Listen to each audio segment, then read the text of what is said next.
Life Transitions radio talk show with yours truly, Coach Latoya, here on WDRB Media for double the information and inspiration. Happy Saturday, my people. Happy weekend. I hope you are having a fabulous April and ready for summer. I'm just excited to be on this show again today with a special guest. And a different type of a conversation we'll have that we haven't been able to have with the past guests. So again, thank you for tuning in. Thank you for tuning in every week. For those that are tuning in, I get your messages. I hear you. Thank you for sharing all those positive messages with us.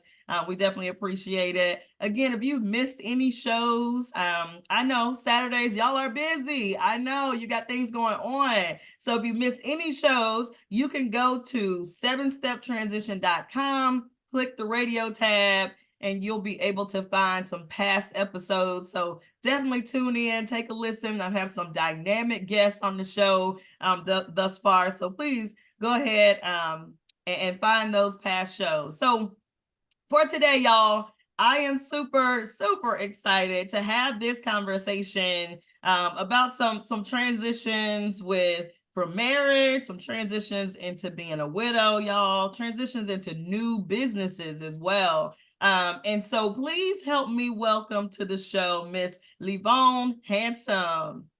How you doing, honey? I am good. Thank you for the introduction. It's so good to see you.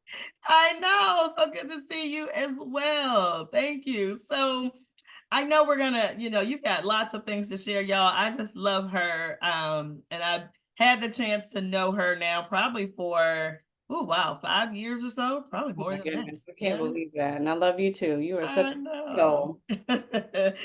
So talk to us a little bit about just your background, kind of where you're from, and up to, when you got married. Yeah, absolutely. I am a Charlotte native. I left for quite some time, almost 20 years after I graduated from North Carolina A&T State University. Okay, I know you Aggie. okay now. I know the Aggie Uh, pride gonna be that's all in right. there. Okay, You know, okay. you know. And I did a brief stint in DC, the DMV area for almost 7 years. And then I did a brief stint in New York for almost 7 years. It was time to circle back to my roots. I miss my family. My parents are getting older. They are at that stage. So I definitely wanted to come back home. And everything just came full circle, came back to Charlotte in 2015. I have been in the food and beverage space for a long time, since I can remember, really. So full time, I do work in technology sales with a POS company called Toast. So I'm in and out of restaurants, and that's just my wheelhouse. That's my passion. So that Mhm. passion led to an investment opportunity with a new sports club, a new sports lounge that is opening up in May. So I'm excited Yeah, about that. Super excited, super busy, but I love it. Tell them about it. Tell them about it. yeah, so it's called After Nine Sports Bar and Lounge. I am an investor. So, I try to stay behind the scenes, but it's very difficult because I'm super passionate about anything related to food. Yeah, Anything related to the restaurant, nightlife, sports, lounge, you name it. I'm super passionate. So I'm really excited about it, but it's a good opportunity for me because I'm super busy with a lot of things yeah. to sort of work behind the scenes and not be in front. Okay. So as an investor, I can kind of weigh in, give my input, help out with my expertise, sort of consult and then, go back home. So Okay. uh, So tell us a little bit about After Nine. Who's it for? When's it open? All that good stuff. good question. Good question. So we're definitely targeting the young professionals in Charlotte, working professionals in Charlotte. We are off of it's 5718 Albemarle Road. Okay. And for the real Charlotteans, the native Charlotteans that remember Eastland Mall, we are right across the street. So if you know where Albemarle Road and Central Avenue sort of intersect, that's where we are. Okay. Should be opening up possibly soft launch May 5th. That's what we're shooting for. Don't hold us to it, but we are shooting for May 5th. But it's Okay. just gonna be a great vibe, great ownership. The owner is amazing, DeMarquise. I love him. He's got a great spirit. He's a great guy. Um, Awesome. but it's just gonna be a vibe. It's gonna be a total vibe. It's gonna be the after work spot, the happy hour spot. I want to watch the games. I want to watch the Knicks. I want to watch the Hornets, whoever. It's just gonna be that spot. You know, we are trying to keep it grown and sexy. Yeah. We are looking to target, you know, young women over 25, young men over 30. On Okay. the weekends, if you come during the week, if you know, we're a little bit more loose with the age restriction during the week, but more so Thursday, Friday, and is Saturday. Thursday, Friday, Saturday, probably Sunday is when we are going to have those age restrictions in place for Okay. sure. But yeah, definitely come out, check us out. After 9 Charlotte, and that's after 9 CLT. Okay. You can check out our IG page and just, you know, in order to stay abreast of what's going on with all the updates. But Hey. super excited about that. Yeah. Thank you for sharing. So all of my local Charlotte folks or even surrounding areas, you want to come through, definitely let's support after 9. Sometime in May. We said shooting for May 5th, but it's I think we're gonna go on and claim it. Okay. We'll say That's May right. We're gonna claim 5th. it. That's right. We're gonna manifest it. It'll happen. That's right. That's right. Cool. So thank you for giving us that and that food and beverage background that brought you back to Charlotte, right? That's kind of, or just want to be closer to your family, but having that history there that brought you back to Charlotte. So when did you meet your husband? I met him back in May of 2016. Okay. Yeah, I met him at, it used to be, it's Stats now. Oh, I think Lou and Tasha. Yeah, it's Stats now, but it was actually Blue Note I when was I gonna met say it's been him. so many names, but I yes, Blue know, Note. right? It has been a So bunch of many names. names. But it was Blue Note when I met him. Okay. Yeah. So tell me about that initial kind of meeting and how did y'all get to the marriage piece? It's a really interesting and bittersweet story. So the reason I even went out that night is because I got some really devastating news a couple of days ago. A couple of days before that, I actually got the news that an ex-boyfriend of mine, which was currently a good friend, had passed away. So I was pretty shocked.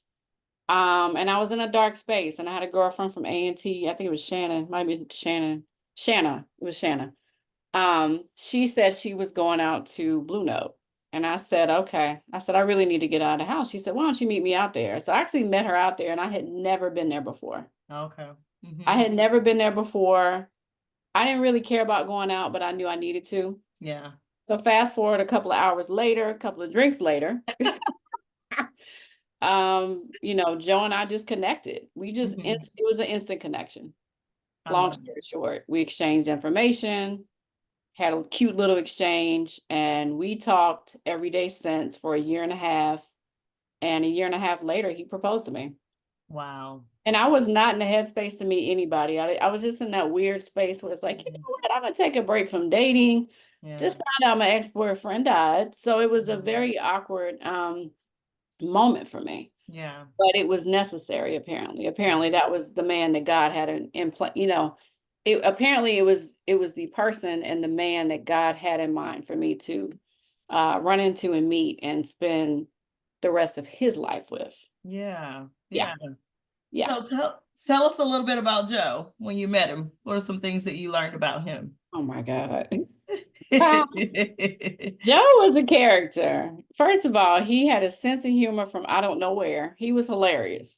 First and foremost, he was hyper intelligent, very, very intelligent, you know, has all the degrees and, he has a PhD from Walden. He was a technology person, an engineer. So he worked at AT&T. He had quite a long career working at AT&T full time. So he was at AT&T as a director. He had a team on the Eastern Seaboard, and he did that for over 20 years. Wow. He had an affinity for the nightlife and drinking, like myself, and traveling. We traveled the world. We went everywhere. We went to Greece. We went to Italy. We went to Japan. We went to not Brazil. We went to Spain. We went to Canada.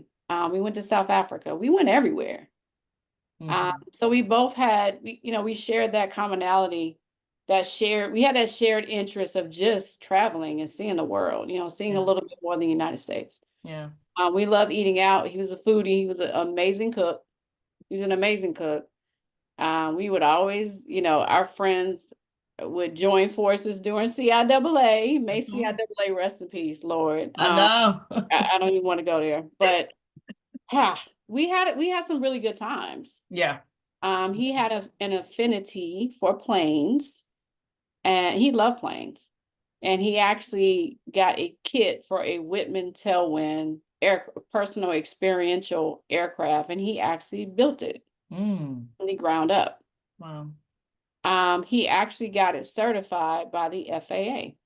So the Mm. FAA, it was like two officials from the FAA that actually did an in-home visit.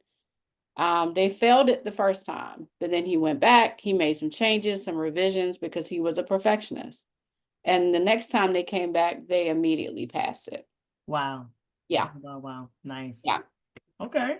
So he was a great guy. I mean, I could, it's a whole lot, with respect to Miss Dr. Joseph Dwayne Handsome. He was a Renaissance man, as my Yeah.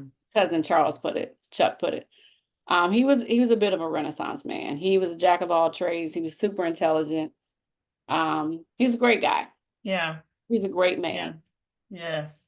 Tell us what happened with Joe. So Joe had non-Hodgkin's lymphoma. It is a very rough journey of cancer. It's a very rough leg of cancer. There's many legs of cancer, as you and I both know. But non-Hodgkin's lymphoma, he battled that for years. So I would say he battled that from October 2018 until January 13th, 2021 or 2022. Mm. Um, and it consisted of a lot of infusion therapies, chemotherapies, radiation therapies, different drugs. It was a lot, but he was a strong man, so he would still go play basketball. He would still be working in the garage on his plane.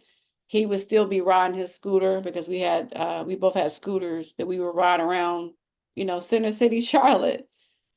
He still did that while he was in the midst of these cancer therapies and treatments. So he was strong, Yeah.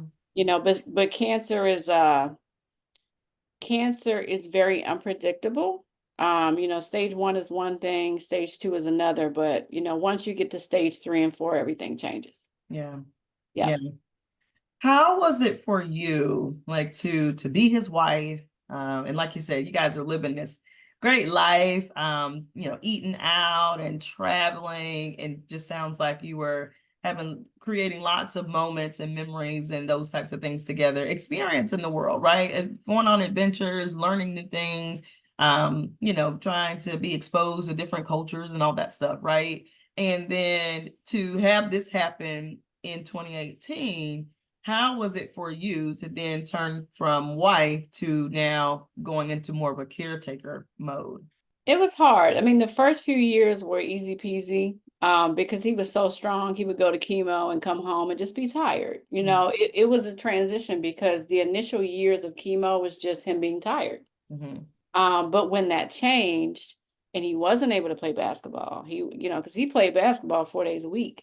He was at the gym 5.5 days a week. So when that started changing and we started looking at stage three, and he was very careful and protective of the stages because he was always trying to be protective of my feelings, but he wouldn't tell me for a long time what stage he was. But I knew, like, once he was stage three, everything changed. So that when things change, um, when things drastically changed for him, they kind of changed for me. Yeah.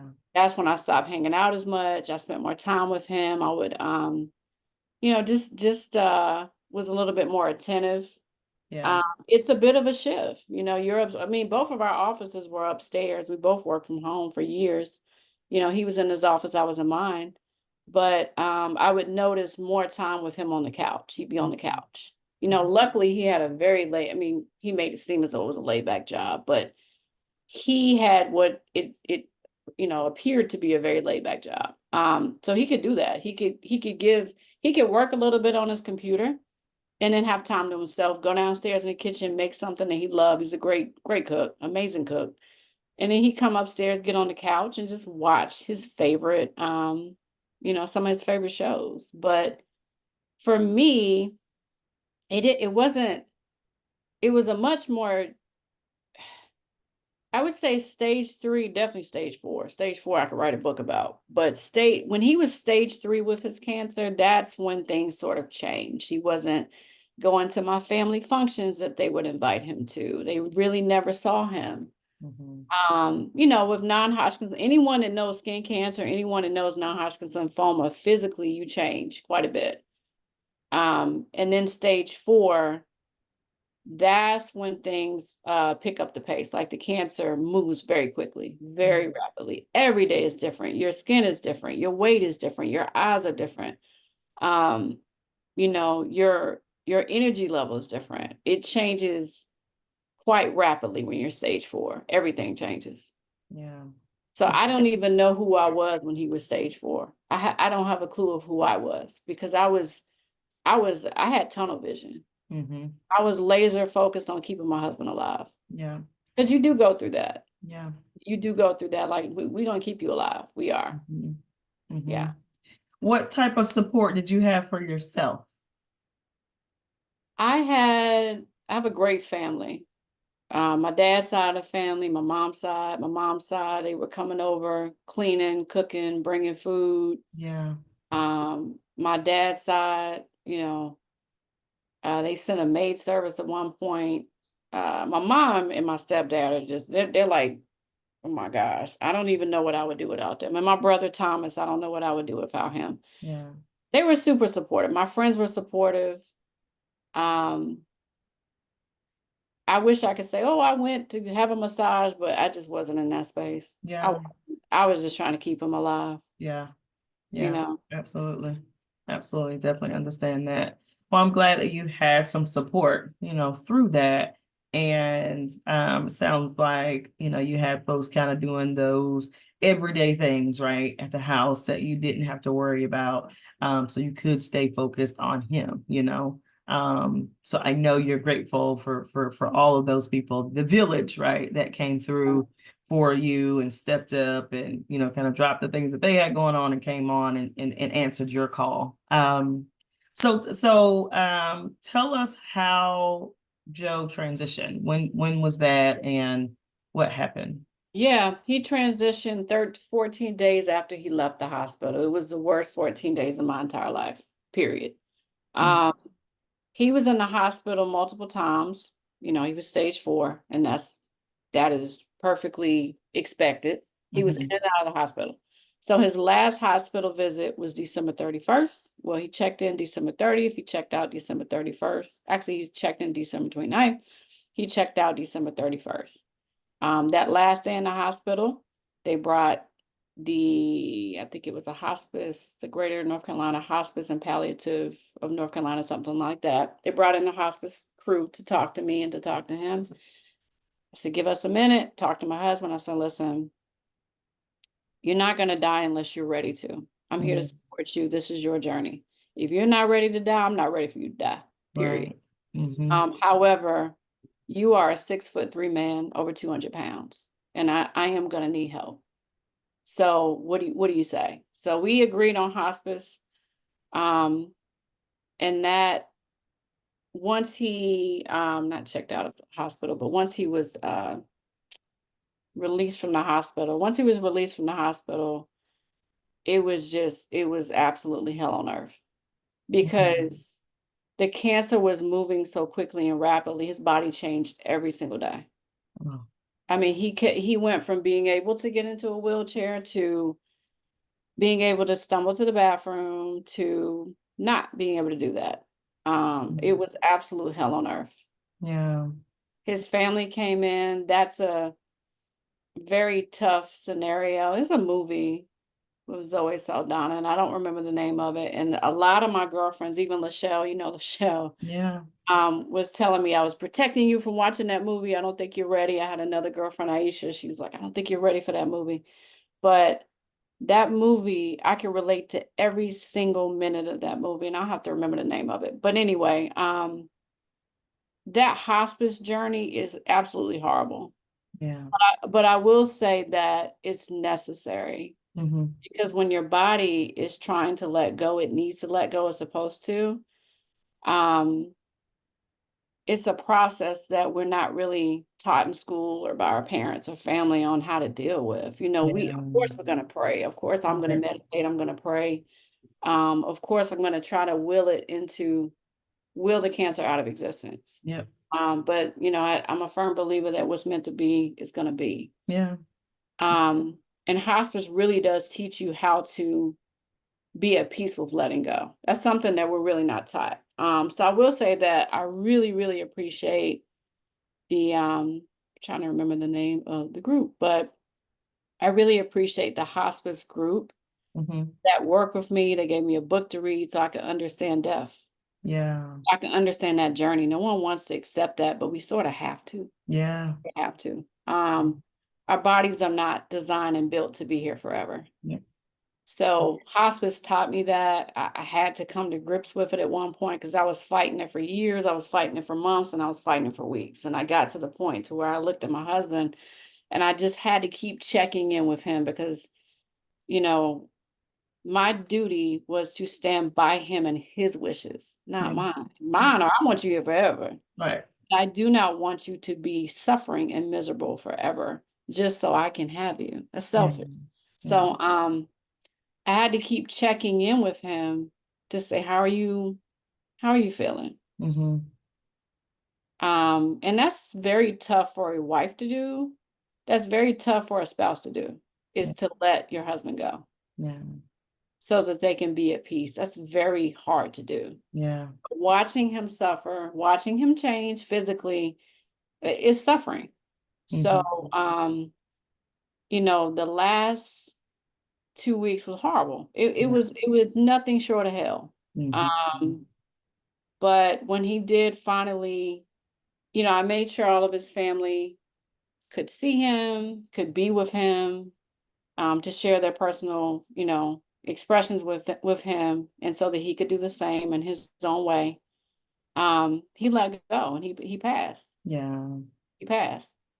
Hmm. Yeah. Yeah. Passed on January 13th.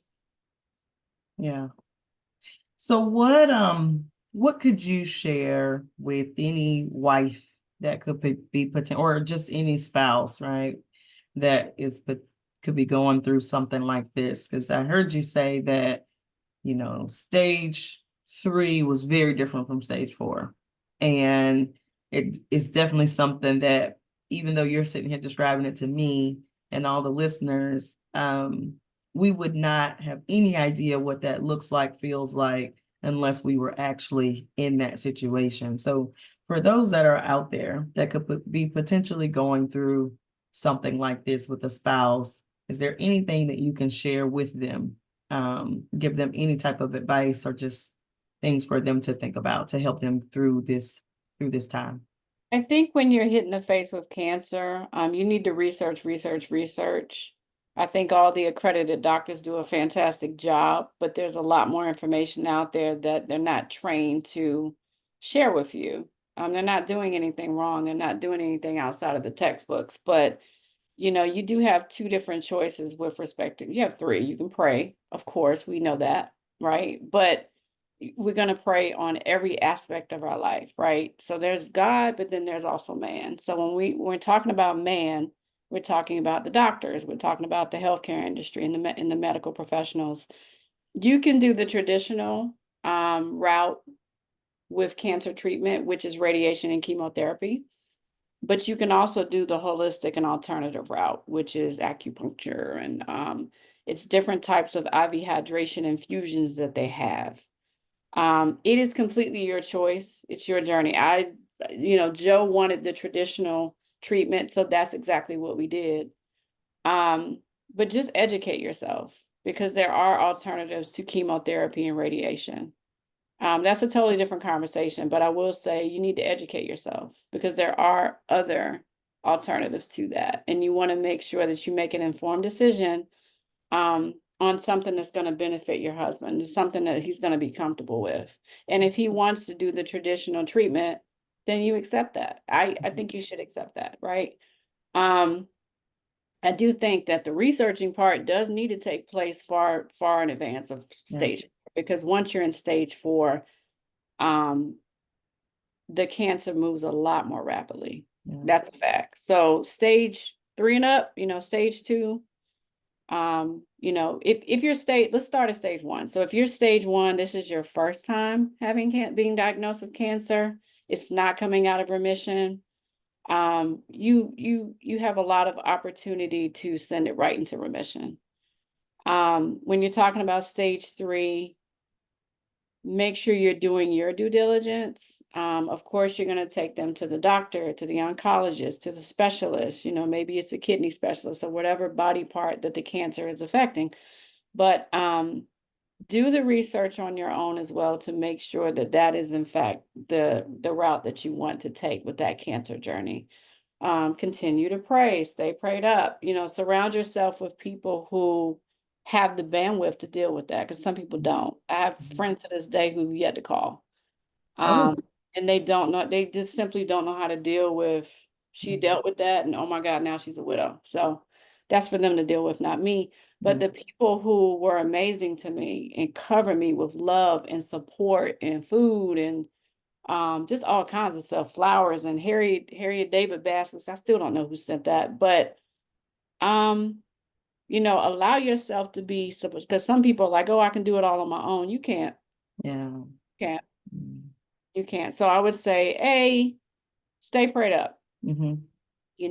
Maintain that connection with God. And then B, I would say educate yourself. Yeah.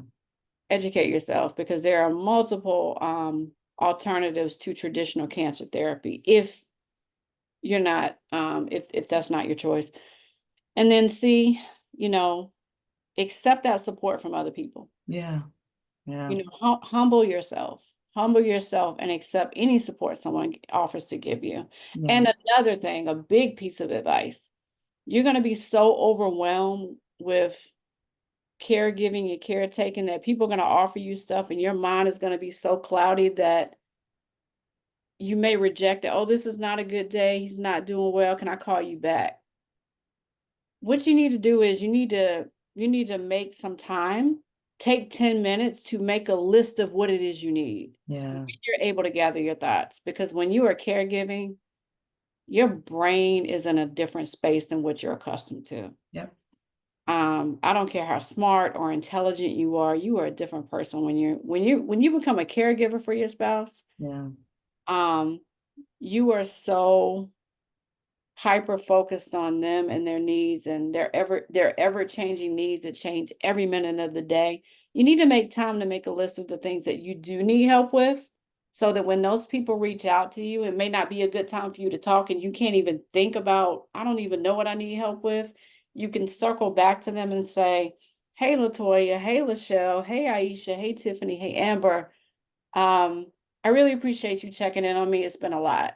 I thought about what you said, and I actually could use help with this. Yeah. And then you just go down that list and assign different I need help with assignments to different people. That's the biggest piece of advice I could give. Yeah. It's awesome. It is very overwhelming. Yeah. It's very overwhelming. Well, thank you for sharing that. Thank you for sharing the story of Joe and his transition and your kind of journey through that. And definitely thank you for sharing some tips and things that other people can think about and potentially use if that is something that they are going through. So we'll be right back. We're going to take a quick break, and then we're going to jump into hearing about this Jolie soap business. We'll be right back.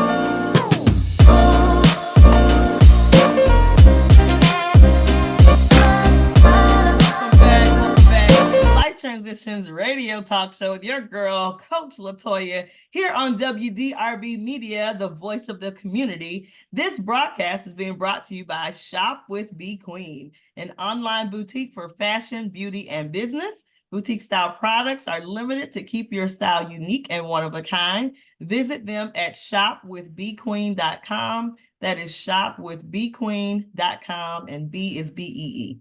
All right, thank you. Okay, so we're back here. Just heard an amazing story about your transition with Joe and how that was in the last kind of days there. So thank you again for sharing it. I know that is, something very personal. I do appreciate you sharing that with us. But Yeah, of so course. before all these things happened, there was something that was created in this marriage. So please tell them about the business, Jolie Soap Business. How was it created, and what is it? Yeah, of course, of course. So Jolie Soap is short for Joe, my husband Joe, and then myself, Levon, L-E. And it is a soap brand. It's an artisan small batch skincare soap line that we created um, officially in 2020. I would say like probably May or June of 2020, because that is when I was laid off from my job during the midst of, in the midst of the pandemic and COVID. The restaurant industry was hit very hard. So I officially, created the LLC back in 2020 for the brand, but we had been doing it since like 2018, right after our wedding. Joe made some soaps, as wedding favors, and they were a hit. People were going crazy over those soaps. They were fighting each other at the wedding, trying to get those soaps.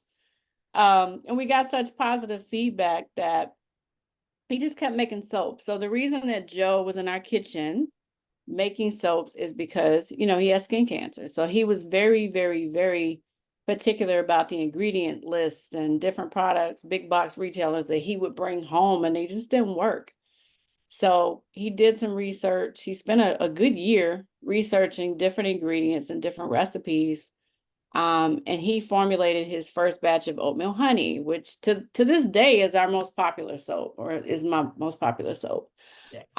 He formulated the oatmeal honey. He formulated the espresso coffee, which is a great exfoliator.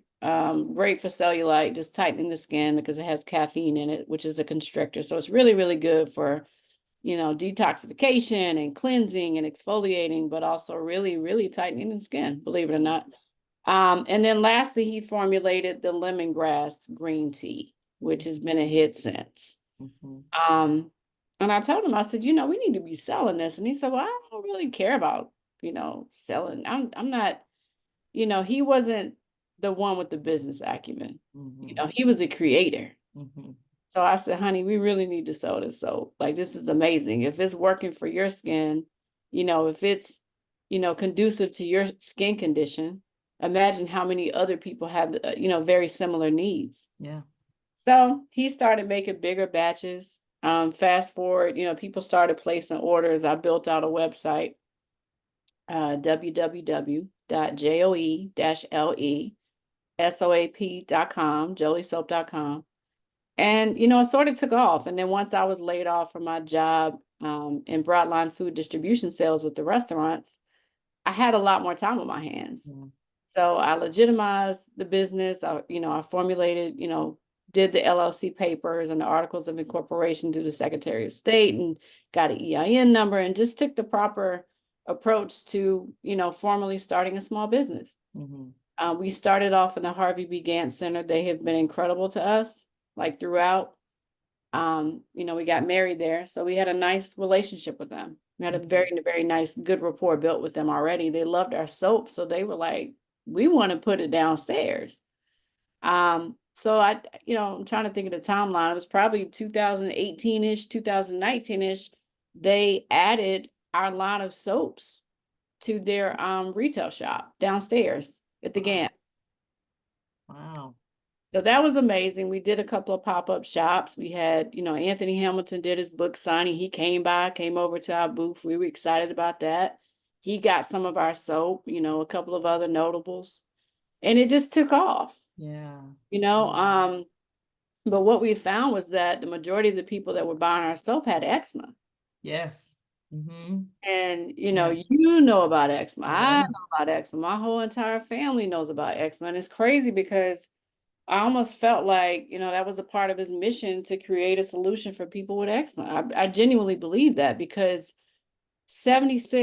between 76, 81% of my customers have eczema. Yeah. And not only that, they are repeat customers. Mm-hmm. So we're doing something right. Yeah. It's a great brand. it's a great, it's a family run business. I always wanted it to be family run. My mom and my stepdad play an integral role in production, wrapping soap, shrink wrapping soap, labeling soap. My brother, Thomas, him as well. He's done so much for Jolie Soap. He's been with me to Invest Fest in Atlanta, with the Earn Your Leisure people, which was amazing. We got Yeah. our product in front of thousands of people at Invest Fest. So we've done really good things, really big things. And I definitely wanted to, continue that legacy even after life with my husband. Yeah. So we are fans, of Jolie. So Yes. my son, when he was an infant, a little baby, had eczema, and they just gave us all these creams and all this kind of stuff. And I was talking with Levon, and we were like, she was like, I might have something for you. And I will say, I think we used it once or maybe twice. And I remember texting you like, girl, this is amazing. And it was right, kind of in on his arms, a little bit on his legs. He didn't have a bad case of it. However, that oatmeal honey is what really changed it for him. So we kind of paired that with, we would always bathe him in that. And my husband was actually the one that kept us on the reorders. Like he was the one in charge because I was busy and, like, I oh God, love it. we're running out. So he was the one that kept us on the reorder. And he's also the one the reason we tried the espresso one, right? I love For the it. Shout exfoliate. out to Yeah. hubby. Shout out to hubby. Yeah, yeah. So he's the one that actually that ordered that one as well, so we could try it. So we are definitely supporters of that oatmeal honey for sure. And anyone out there suffering with any type of eczema, that oatmeal honey soap could definitely help. So go on the website, Jolie Soap, JOE-LE soap.com, and grab you a few samples for sure. Go ahead and grab the big bar. I'm telling you, don't get the little one. Just go on and get the big one because you're gonna be mad at yourself when Mhm. you run out. So, but thank you for that. And I love that, and I love that you have continued this company on after Joe's transition and continue to keep this business going. And it sounds like it's just kept growing and growing and just getting, because I just remember when it first started, right? And it was, you were going a couple things here and there, and now like you're all over. And I love that. Love I that. appreciate it. And I appreciate the testimonial. I love testimonials because I want people to see improvements with their skin because I know we're capable of doing that. From all the feedback we've gotten from our customers, I know that, Jelly Soap is a brand that is capable of helping people with eczema. And that's my goal. That is truly my goal. Yeah. There's a lot of organic soaps. There's a lot of artists. There's a lot of natural quote unquote soaps. You can go to Whole Foods, you can go to Earth Fare, you can go to Target, but Jolie Soap is special. It's very different. And I feel that way. I've seen that personally in my household, but also from people like yourself and so many other customers that have left reviews on Google about, how it's changed their experience with eczema. So I really appreciate that testimonial for sure. Oh yes. Oh yes. Please go and check it out if that's something that you're dealing with for sure. So tell us then, what does Jolie Soap look like now? Anything coming up? Anything that you have? What does it look like? Oh man. um, I've talked to several retailers. I was represented by Chic Execs. Shout out to them because they are amazing. They were my publicity team, press. They were my publicity / PR team at one point. They're amazing. I don't have anything bad to say about them. So they opened the doors to a lot of, if you go to my website, you go to the press page, you'll definitely see all the magazines and all the press and all the the videos, or not videos, but the news morning shows and just all kinds of stuff. We've been in Elle magazine, we've been in Black Enterprise, we've been in we've been in Bride. So we've definitely gotten a significant amount of press, which I'm really proud of and I'm grateful for. I'm Yeah. truly grateful for that. So a lot of connections have been made. I didn't make the Target cohort this time. So Target has an accelerator program, Mm-hmm. up and coming retailers like myself that are trying to scale. Okay. But I'll apply again next year and see what happens, Um, but I would say what is on the horizon, I'm still working to enter into the retail space. Okay. Mm-hmm. Yeah, I am still working to get into Whole Foods and Earth Fare because that's my wheelhouse. Yeah. That's Yeah. definitely my wheelhouse. Yeah. So we'll see what 2024, 25 holds with Yeah. respect to that, but that is definitely the ultimate goal. Yeah, yeah, and that'll be big for you because that product can definitely compete with anything on the shelves at any of those retailers. So I absolutely know the reason why you want to be there. And I think the Target thing will come. It will definitely, because I do believe that if that's something that you want to, I believe it'll come for you. Let's anything that you want to share about Joe in the transition, or even about Jolie Soap before we move on. Anything Yeah. else you want to share? Jolie Soap is a small family-run business based out of Charlotte. I'm a native Charlottean. I was born and raised here. So I love Charlotte, love the Queen City. We are in the Harvey Gantt Center downstairs in the retail shop. We are available online, D2C. We will ship directly to you. If your order is over $45, we will ship it to you for free. Just simply go to www.joe-lesoap.com. Love my soaps, my body butters, my sugar scrubs. I love them, and hundreds and thousands of other people do too. Just go to our website and Google and you'll see for yourself. But the journey with Joe, I would say to other new widows, I'm very sorry. It is a very, very long journey, extremely. But it can be lighter with the right support, the right people in your life, yoga, and yoga. The gym, I work out a lot. I lift a lot of weights, exercise. I would definitely say join as many support groups on Facebook as humanly possible because that kept me sane. Yeah. Because being a caregiver is one thing. I was actually in a support group for that too. Mm-hmm. I was in the caregiver support group. I was in the hospice caregiver support group. I was in the I think it was a cancer support group. And then I ultimately graduated, unfortunately, to the widowers support group. I strongly urge you to sign up with some of these support groups because this journey, some people, they love you, but they don't understand. And that's okay, but you need others that do. So I would say definitely sign up with as many support groups as humanly possible. Get a therapist. You're going to need one. I had two. So, I would say that keep the right people around you. You're going to have people that are going to be there and support you, bring you, DoorDash you food, bring you flowers, all kinds of stuff, maid services, gifts. And that's amazing. And stay focused on those people because you may have people that unfortunately don't know how to process death that well.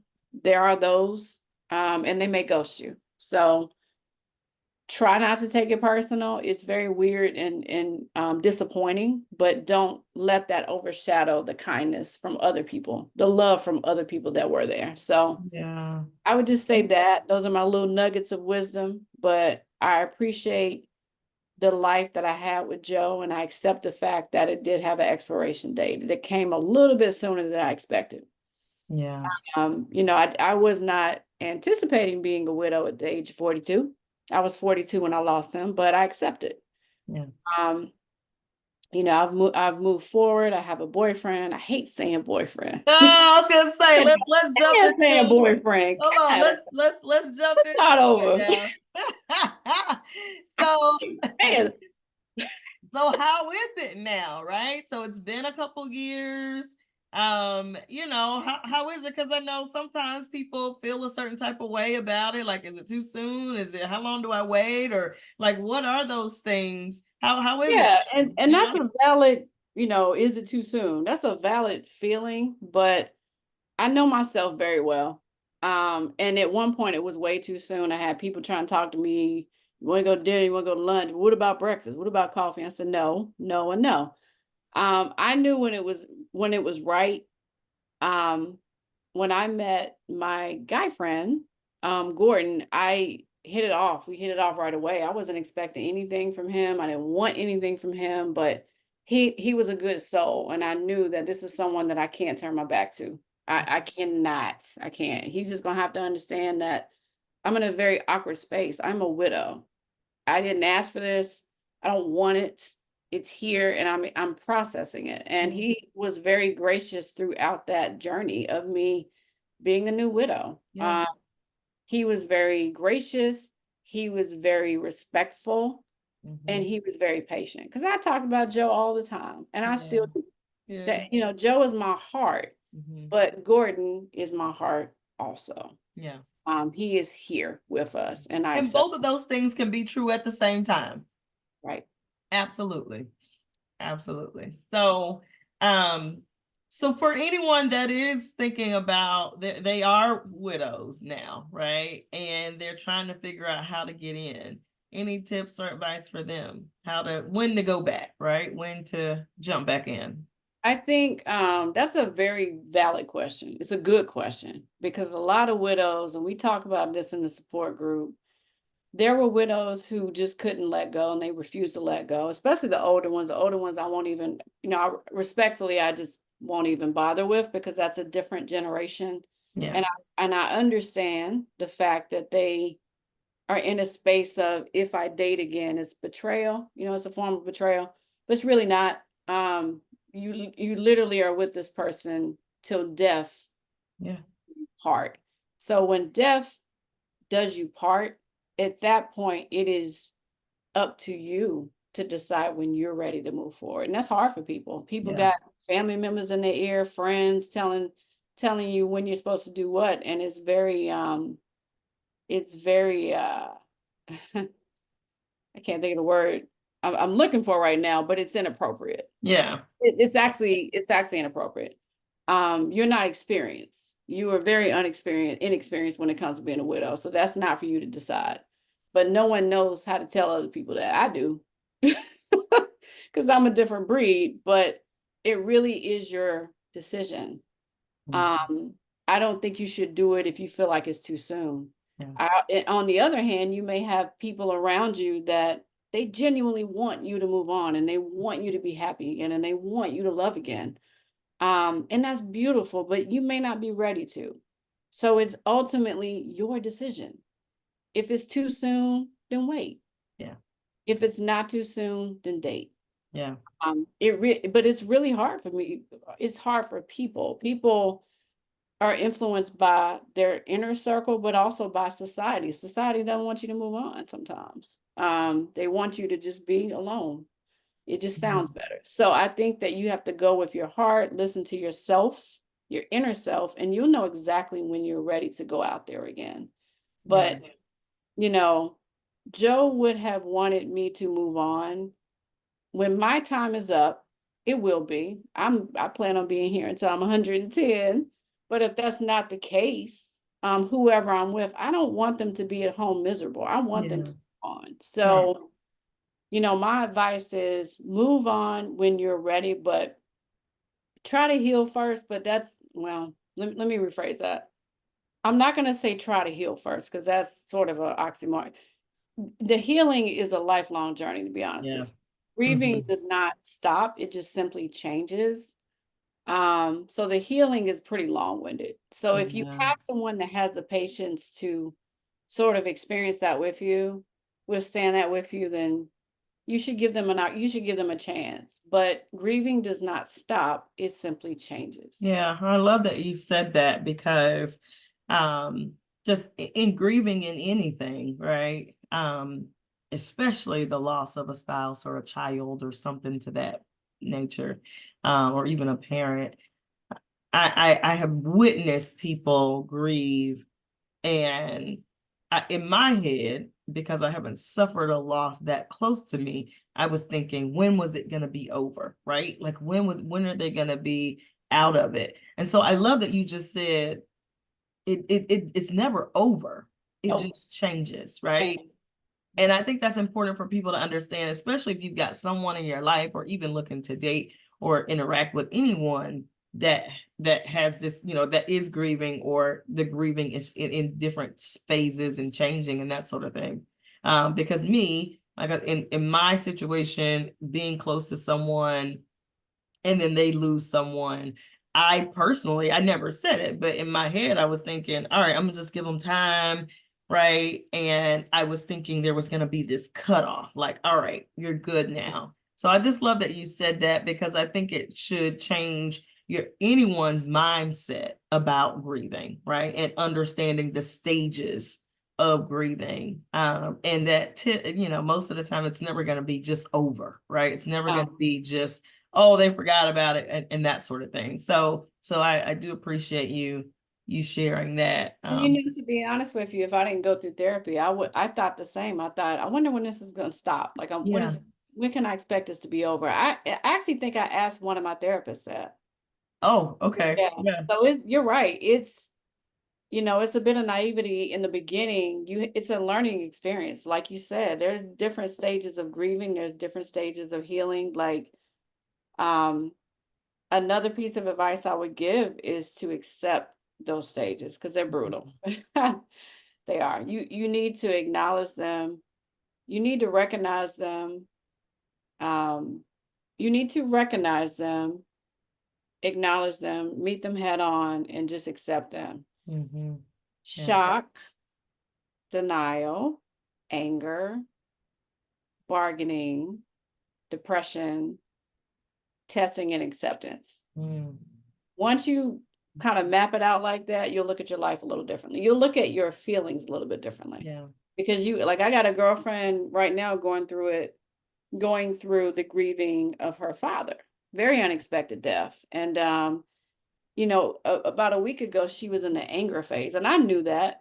But then when she told me that, I said, well, I'm glad you've acknowledged that, because that's going to help you process the stage that you're in right now. Because I've been there. I was angry. There were days that I was just angry.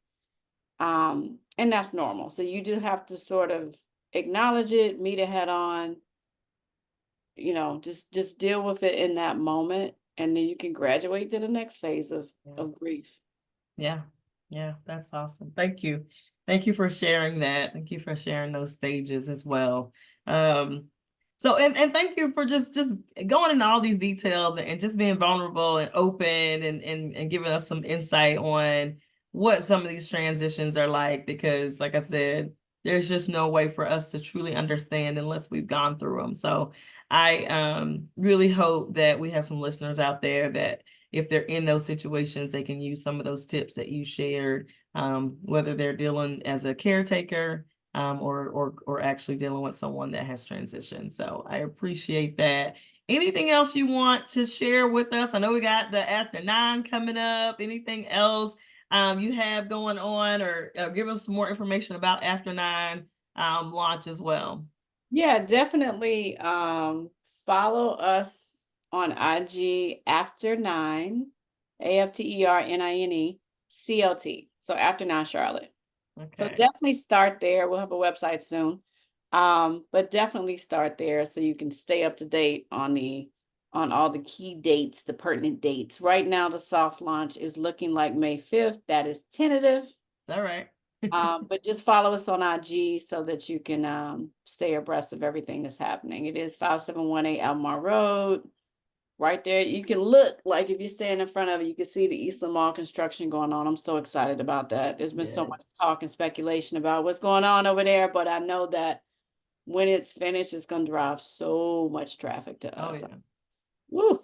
Oh yeah. They are building so many apartments and condos over there. It's crazy. So Oh it's a yeah. time, and it's the spring, and if May 5th happens like I believe it will, like you said, we're going to manifest it. It'll be on Yeah. Cinco de Mayo, so that'll be exciting.